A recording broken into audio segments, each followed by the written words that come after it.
The new effort to push for passenger rail service and making sure seniors are not marginalized in the cities.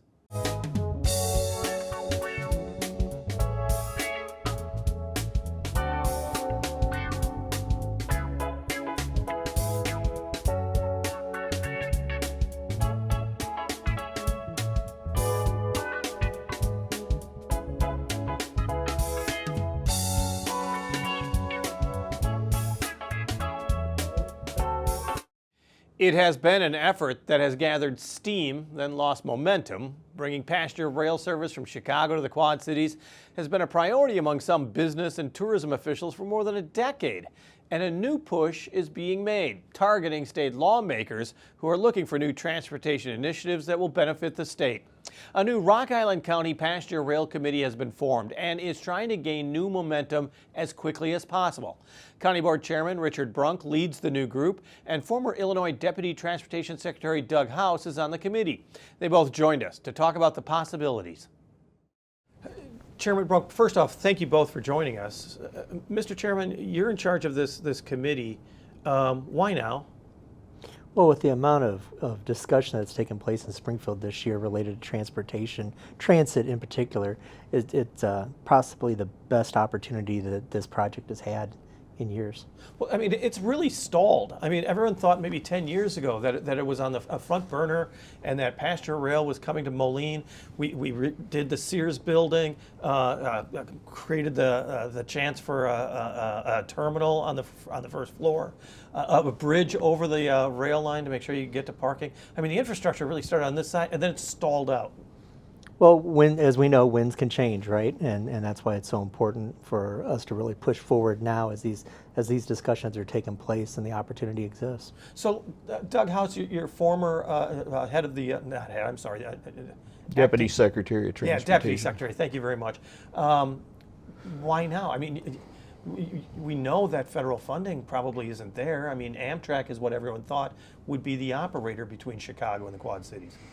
You talked about more than a decade ago there being so much energy that it was on the front burner. 11 years ago, the federal government appropriated $177 million for this project. Locally, there's a $16 million investment in constructing a depot and several million more for the cross over the track for the parking. So there's been advanced project work done there. Locally, the municipalities along the Iowa interstate have applied for and received funds to help with a quiet zone area and signaling improvements. Congressman Sorensen was able to assist, and they received Iowa Interstate with local help a raised grant for about $21 million for engineering for the Rock River Iowa Interstate Bridge crossing, which is part of that route. And there have been numerous meetings held both with Iowa Interstate and the Department of Transportation. So right now, there's been a bill that started in the House, it went to the Senate and was amended. When it was sent back to the House, they still weren't satisfied with it, and so they can no longer amend it. So a new bill will come forward in, we believe, the veto session this fall. And when it does, we want to make sure that we're still included in it, because the bill that came out of the Senate did have dollars in there. Now you're talking about the state Senate. You're talking about the Illinois State government. Senate. I want to Yes. make that clear. Yes. And we've worked very closely with our legislators. Chamber has identified it as the #1 priority. All of the local municipalities have. The economic development groups, the Visitors Bureau here locally. So we have a lot of local support. We needed to demonstrate that, and that's what this committee does. It helps, it tells the governor that we're doing our work here. It shows that our legislators are in support of it, that there's local support for it. And we've been, reaching out.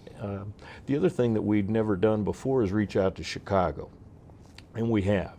We've had conversations with the Cook County Board President, Chairman Brunk's counterpart there. They're very interested in it. They see economic development for them on their end as well. Well, Mr. Chairman, I mean, there has been repeatedly, especially among the tourist industry and the business community, the Chamber of Commerce, there's strong support for this. But as you well know, we're not Chicago. The money doesn't necessarily come downstate. Why do you think now could be different? Well, with all the discussions that are taking place, we're hoping to be able to have people recognize that there's benefit not only to our region. I mean, we're looking at $300 million in economic impact over roughly a 10-year period just for our immediate region, but that there's also benefits for the other communities along the route as well as the Chicago region. What's the competition, Doug? I mean, we hear that Rockford is interested in particular with a rail line to Chicago. I mean, where does the Quad Cities fall in when other communities probably are just as interested? Well, I've attended meetings and community updates for the Rockford line, and most recently there have been announcements made that they intend to break ground on 2027 to actually construct that line. I've been to places where they are going to have their depots and the stops along that route. This is the transit bill that's going through the legislature creates a unique opportunity. Some of that funding they'll receive in Rockford.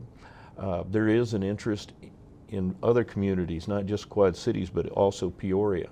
But the way that the routes tie together and the way that they enter into Chicago, it's important that Quad Cities happen next.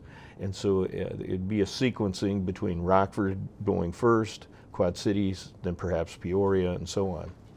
Who would run the railroad?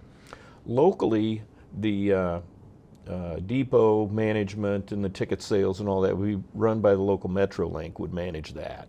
On a statewide basis, it would be the Department of Transportation.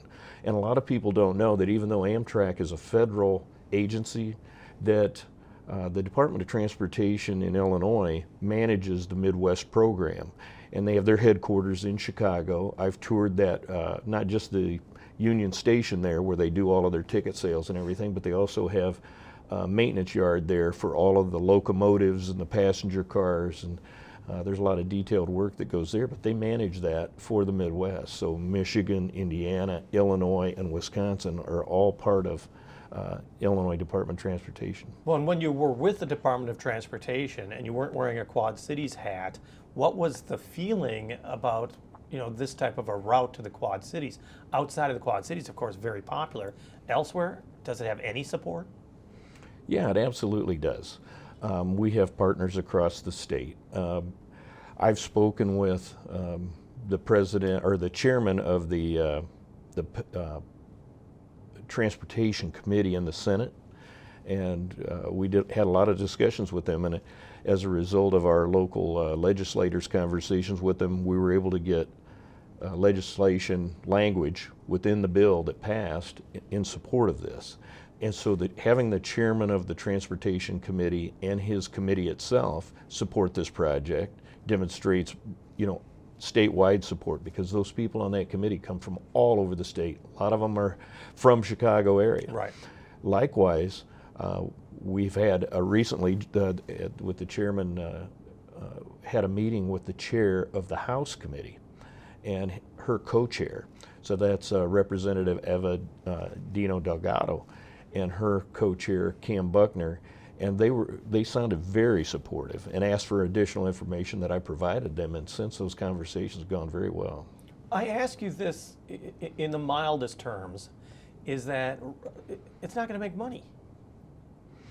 It has a lot of advantages to it. Locally, it's been estimated through studies that it'll provide about $30 million annually for economic development in the Quad Cities and create about 825 jobs. We believe that it'll be much more than that and do better than that. There's additional benefits to it. The ease of the transportation, we're talking about a half an hour less traffic. My wife and I both just took the train from Galesburg to a Cubs game last week. Had Wi-Fi on it, had a food car where you could go to the car and purchase something to eat.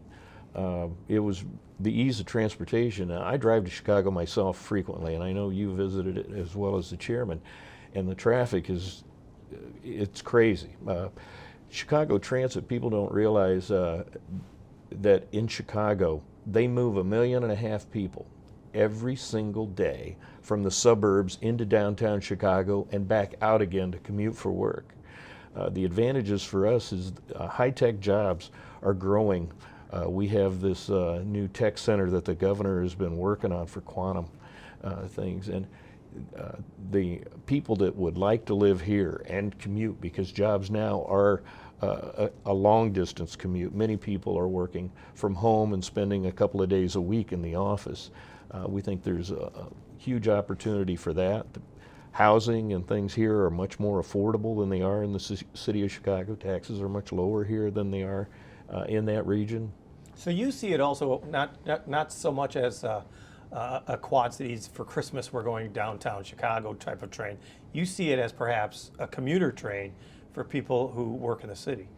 It's a much different rider. There's several routes that they've talked about, but the direct route from here, it provides a lot more opportunities for people in this area to work in that region and do that type of commuter thing or do day trip types of things. Do you think it would, Mr. Chairman, do you think it would be used to a great extent by people in the Quad Cities to get east to Chicago or any of the cities along the line? And if you do, are they not already going to Galesburg or Princeton and taking Amtrak? I think the ease of being able to get on a train here in the Quad City area itself and go straight into Chicago, I think would be a huge benefit. I think that would attract a lot more people. You know, I myself, you know, you go into Chicago, I don't drive Chicago. I park the car for the weekend. I walk, I Uber, you know, that's what we do. You know, so just that ease of transportation, being able to get on practically in your backyard, take it into Chicago. You know, you don't have that 45-minute drive down to Galesburg. Well, and talk about going back in history. I mean, originally the idea, well, not originally, but one of the plans was not to end at the Quad Cities, but end at Iowa City and be a University of Iowa hub, and then ultimately to Des Moines. And we're going way back to the Branstad administration. They said, Iowa, we don't want to be a part of it. I mean, does that at all, you think, hurt Quad City chances because we don't have the continuing push onto Iowa City and onto Des Moines? I think that this is a good first step toward that. I think that, you know, when we're able to make this happen with our partners and the support of the legislature and the governor's office, I think that eventually we will see it push through to Iowa City, to Des Moines, to Omaha. And I think that as it continues to push across the Midwest, I think that benefit to our region and the other regions along the route is just going to grow. Doug, the investment in the Quad Cities is already there. I mean, as you pointed out, I mean, the building is there, the terminal is there. And then it was my understanding is that the rail improvements were what was really hindering the completion of this idea. Tell me about the process right now. I mean, how far does the rail go now, and how much further does it have to go? All the rail currently exists, but it doesn't exist at the standards of maintenance to support passenger rail.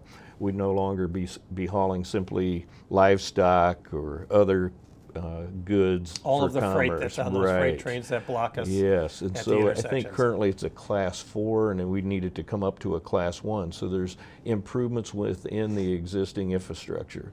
IDOT had looked at a phased-in approach in it. That was part of some of the ongoing discussions with Iowa Interstate.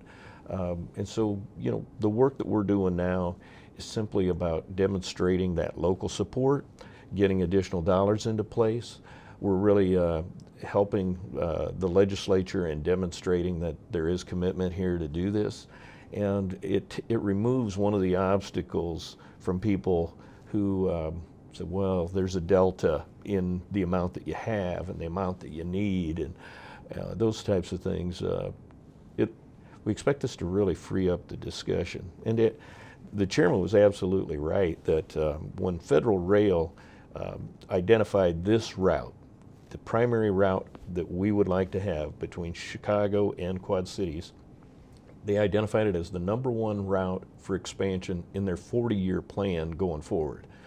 That plan then went from here to Iowa City, to Des Moines, to Omaha. And each time you add a leg to that, it becomes more and more viable. The number of riders, number of people using it. Absolutely. Certainly Iowa City has a big draw with their university hospitals and their university schools and so on. And so this is the first step, as he said. The ability to tell the story to state lawmakers, which is what one of the big prime goals of this committee is. Do you feel that the Quad Cities, the work that's been done, that you are well poised, that you have a story to tell that's compelling, and that you believe that you're going to be able to win over some of these people who have never driven to the Quad Cities, let alone flown in or ride the rails? I do. And as Doug had mentioned, we've already had some conversations with some legislators, very well received. They understand the benefit of the project, not only to our immediate region, but the various other regions, as we had mentioned. So yeah, I'm confident that it's being well received. It'll continue to be well received, and they'll take it from there. The governor's been 100% on board with this plan since passing the transportation bill that he did in 2019. He appropriated at that time $225 million for this project. The federal government has committed $177 million of that, of which about 70 to $80 million still remain. Locomotives have been purchased for this route. Passenger cars have been ordered and many delivered. More of them still to be received. That federal grant has been extended to July of 2026. So Which was important. a major move. Major move. So that's a big deal for this project going forward. So your optimism is there. Absolutely. I believe everything this is is in place. We just need to move forward. Yeah. Now, I'm not going to mislead anyone that this is a next step. This isn't if we get this done and we're included in this bill that it's done and we'll see a train tomorrow. The current trains that have been purchased, Amtrak is utilizing them and exercising them within their current system. So they're not just sitting somewhere waiting to be used. The track would still need updates, and that engineering has been ongoing. Many of the different needs, there's side track that would have to be constructed because the freight line will continue to, Iowa Interstate will continue to haul freight, and there would be a side track depending on scheduling where the train would wait periodically for the other train to go by, that type of thing. So this is still a number of years in the making, but we're very optimistic about it. Our thanks to Rock Island County Board Chairman Richard Brunk and former Illinois Deputy Transportation Secretary Doug House, part of the newly created Rock Island County Passenger Rail Committee. Still to come, a safety net for seniors who may be forgotten and neglected. But first, the events that make the cities a better place to live, thanks to Visit Quad Cities. Check out the things to do this week in the Quad Cities. Join us while we explore how the Arsenal can drive tourism growth and regional pride in the QC. Then, Tiffany's is transforming their patio into an Oktoberfest tent. You won't want to miss it. Next, hear about the eerie legends that haunt the surrounding neighborhood of the German American Heritage Center. Then enjoy Field of Dreams in a league of their own at the Drive-In Theater. And finally, get ready to paint a beautiful autumn lakeside masterpiece at Jenny's Boxcar. For more events like these, check out our events calendar at visitquadcities.com. Low-income seniors are being called the forgotten generation. They could be living in solitary conditions or in less than ideal homes. Senior Resource Partners was created by Anika Honaker to be an advocate for seniors in the cities. And the group's QC Seniors Expo is coming up September 26th at the Golden Leaf Banquet Center. That's next to Big River Bowling on Kimberly Road at Elmore in Davenport. Anika Honaker joined us to talk about the event and also the reason why it's needed. So this is year 4. Why is Senior Resources Partners doing this? Because there's a need. Yeah. There's a need. There was an expo here locally for many years, multiple times a year. The company that did that, they lost their staffing. And so throughout the pandemic, we didn't have any expos or any large resource centers for seniors. And so the need was there, and I've been running with it now 4 years. When you say there's a need, what does that mean? And when it comes to seniors, I mean, what specific need is there? The specific need is the fact that seniors don't know what's out there for them. They can watch commercials, they can see those types of things in word of mouth, but when it comes to having a need for like their bathroom to be redone so they can stay home longer. They don't know which company is legit or which one is going to be a scam and those types of things. So when they come to the expo, they can get verified businesses face-to-face time with them. And that's a big deal. Huge deal in the senior population. And let's talk about that for a second, because seniors are really targeted by scammers. Yeah.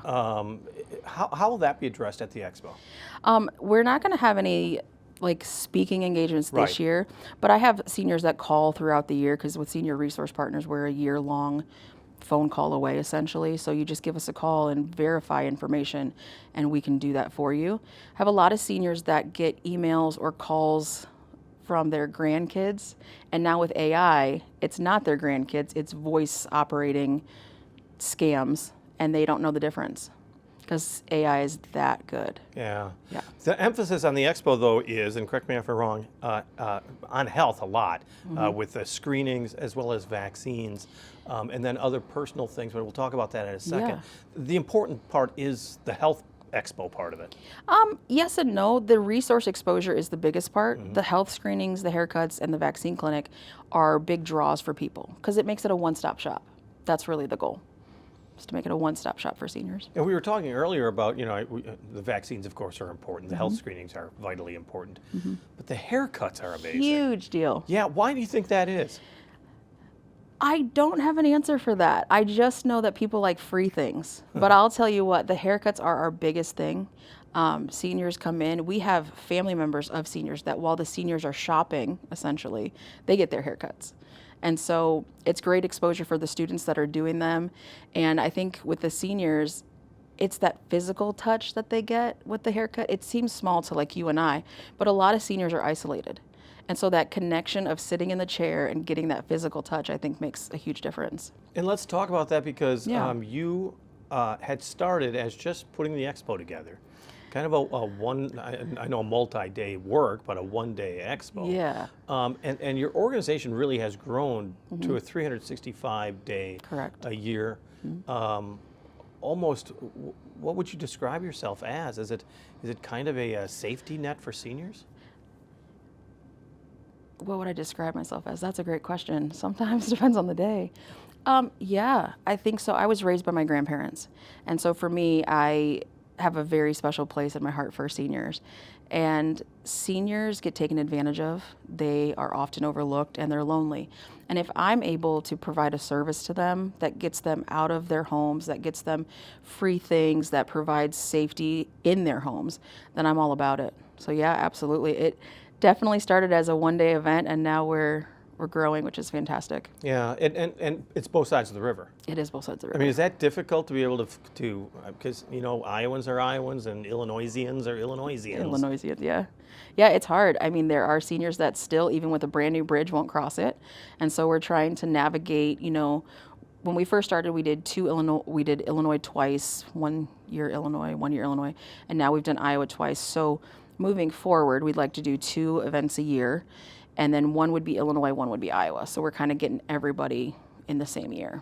Explain to me the problems with the isolation issue, because that's one of the things that at the expo, and as well as all the work that you do throughout the year, because you're going to have interactive games, you're going to have things like that, is just that social one-on-one that a lot of times seniors are missing, and that can be, let's be honest, debilitating. Yeah, it's very debilitating. And, as sad as it is, suicide rates are escalating with the senior population. And people don't think about that. They think about that as a younger population issue, and it's not. Seniors are alone. They raise their kids. They have empty nests. They lose their spouse. And they go from having these families to not having really anyone. Kids move away, kids move out of state, those types of things. And so doing this, and I also host senior adult prom in the spring. And so doing things like that, events that bring back memories and bring back socialization, is huge for seniors. It's just, I love it. I love it. And tell me a little bit more about how you're able to find the seniors that need help. I mean, obviously they have to come to you. Yeah. But as when we're talking about isolation issues, and when we're talking about people who have a great deal of pride, they may not want to seek any help. I mean, how do you break down that barrier? Because I was raised with my grandparents, I kind of have, I don't want to say tips and tricks, but seniors are people too. And I think a lot of times that we forget that there's wisdom there. And for me, I just have conversations with people all the time. And a lot of people, seniors at least, think that I'm their granddaughter in some form. And that breaks barriers because they're still people. And I don't look at seniors as a demographic that's forgotten. When it comes to me, I will remember them. And so I go to different events. I go to the living facilities. Word of mouth is huge in the senior community. So you help one, you help five is really what I think.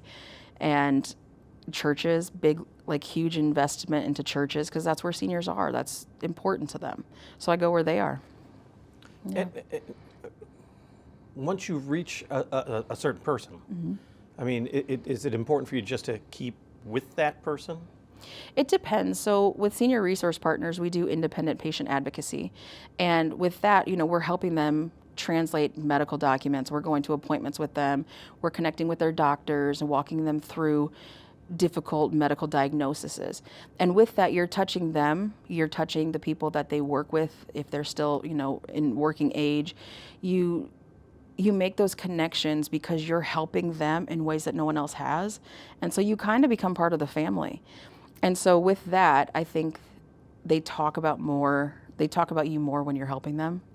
And so I do what I can and they open doors and it's great. And once again, the expo is coming up.